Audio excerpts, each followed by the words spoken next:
Hello, divine, messy humans, and welcome back to the podcast if you have been with us before. And if not, and it's your first time, welcome. I'm so honored that you're spending time with me today.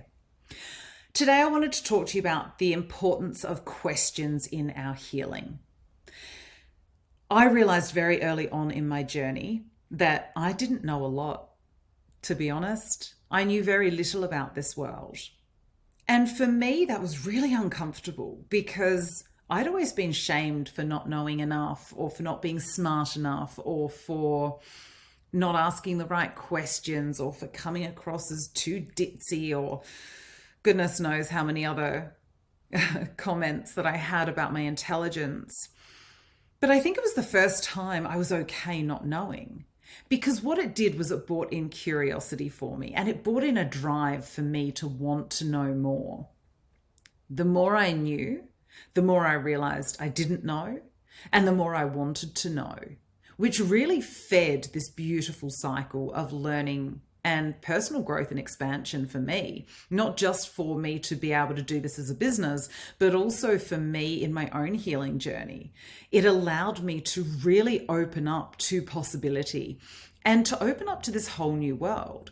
Kinesiology was like a doorway for me.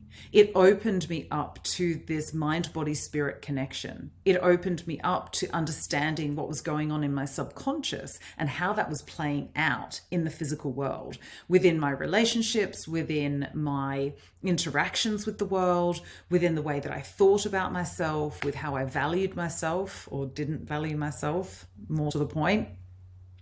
It opened me up to all of this stuff. It reconnected me to my spirituality, which had been on hiatus for what felt like way too long. And it's allowed me to understand human behavior, not just mine, but other people's, at a really deep level. Understanding that quantum physics element of what's going on beyond the physical, what's going on in terms of the energy and vibration within the body, within the world, within how we're interacting with what's going on around us. It's absolutely fascinating. And what it's allowed me to do is ask a lot of questions, to question things that I don't know, and to be okay with questioning what I don't know, to not be afraid to feel stupid for not knowing, because I just didn't know. And I was able to take that shame off myself. Now, not all questions in healing will have answers, and that's a really vital thing for us to understand and to know. Sometimes our questions just lead to more questions. What I hope is the more I've done the healing, the better quality my questions are.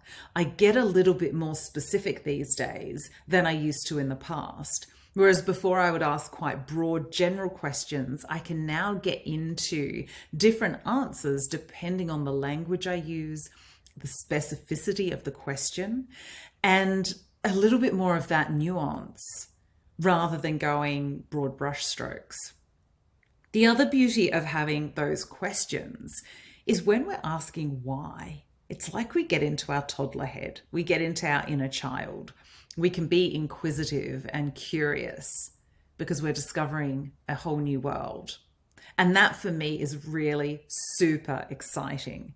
It's a great way to interact with the world around me and to find new avenues for me to explore in my own healing and my own growth and development.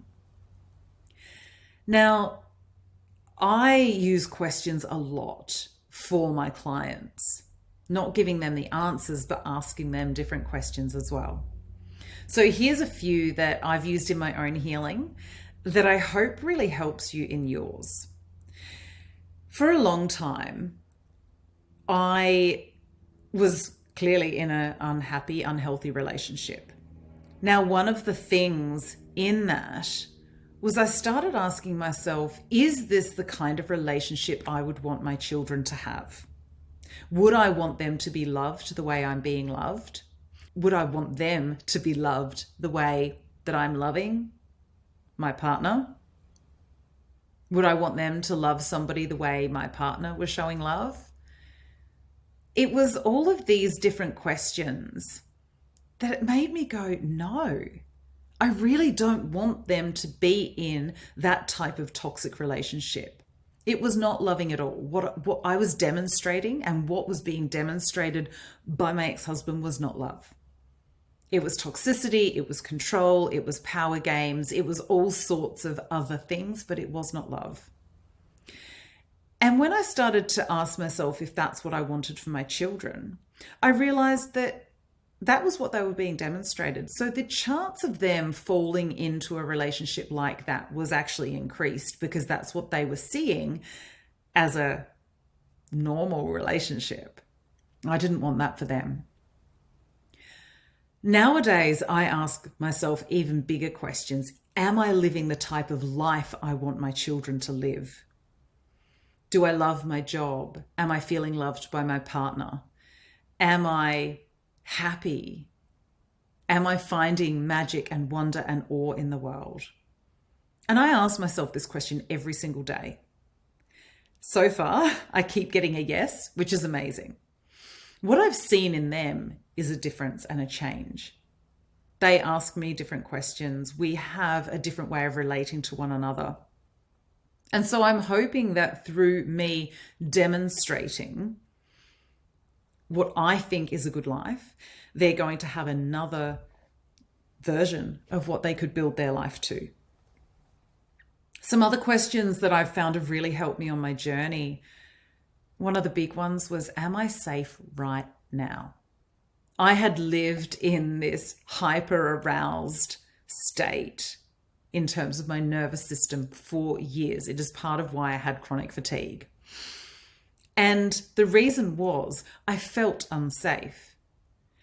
Now, in actuality, my life actually wasn't threatened on more than just a couple of occasions.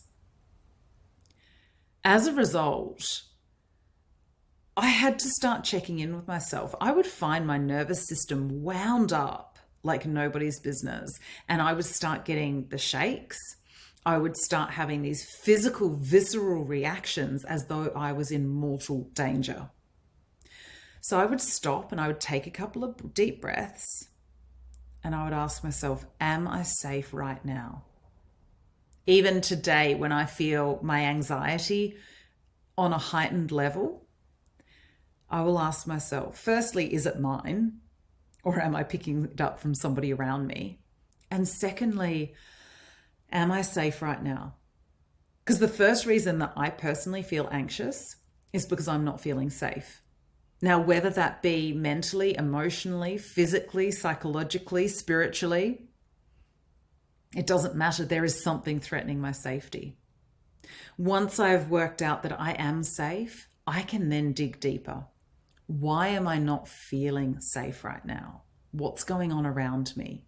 Is there something that is influencing this emotional state in me? And sometimes it might be that cash flow is uncertain, or it might be that I'm not feeling as deeply connected to my partner because we've been busy and we've not been investing our time in each other. It could be any of those. But once I've got that little answer, I can then ask some more questions. Okay, so how can I develop this connection more? How can I ease that financial worry? How can I move forward? What is the next best step for me to take? So it's not necessarily for me about getting the answers. It's about asking the right question and to get a depth of awareness and understanding that I didn't have before. Other questions I ask myself are, what's in my highest good right now? The reason I ask that is often I want to do things that perhaps aren't in my highest good. You know, I might want a second glass of wine, sometimes a third glass of wine. It's not always in my highest good. So I will ask myself that question and alter my behavior accordingly. A question that I had come up for me the other day, I was super tired. I hadn't slept well one night and I was booked in to go to my Pilates class. And I asked my body, what is in your highest good right now? I know that sometimes when I exercise and I'm in that mode, my body will get this burst of energy. It's like the endorphins start and I feel amazing. Other times it can wipe me out for the rest of the day. I trust that my body knows the answer. And so I asked it, what is in my highest good? Is it in my highest good to push through and go to Pilates, or is it in my highest good to cancel my class and stay in bed? I ended up cancelling my class because I got a clear message from my body that it was too tired to do it and that pushing through on this occasion wouldn't work. Now, for me, that is self-care in action.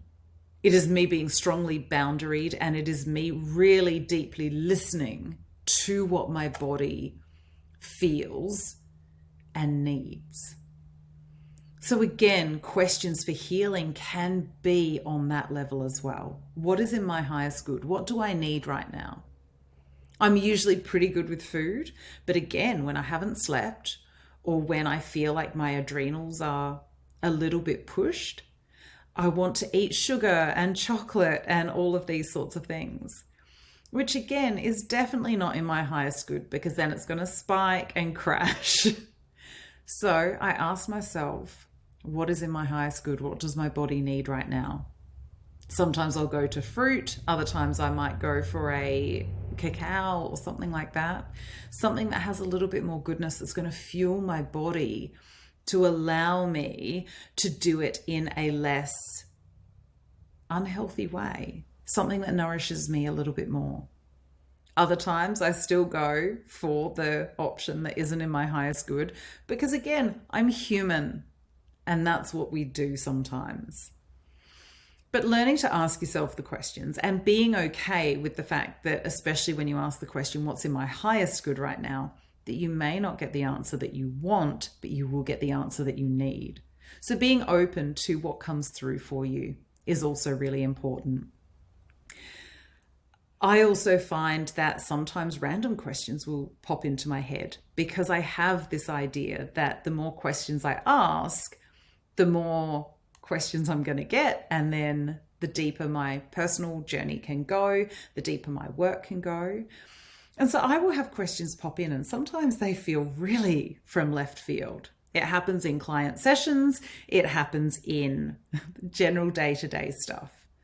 And so I may ask myself, why is this question coming in? Why do I need to know the answer to this? Or show me the answer. Show me why you've given me this thought in my head. And being open to receiving what is coming through, receiving those messages, receiving the guidance, has been an absolute game changer. So let me know, what kind of questions do you ask yourself? Do you have any set questions on a day-to-day basis that help you in your healing journey? I would absolutely love to know, because I'm always asking myself, how can I be better? What's my next best step? And am I living the type of life I would want my children to live?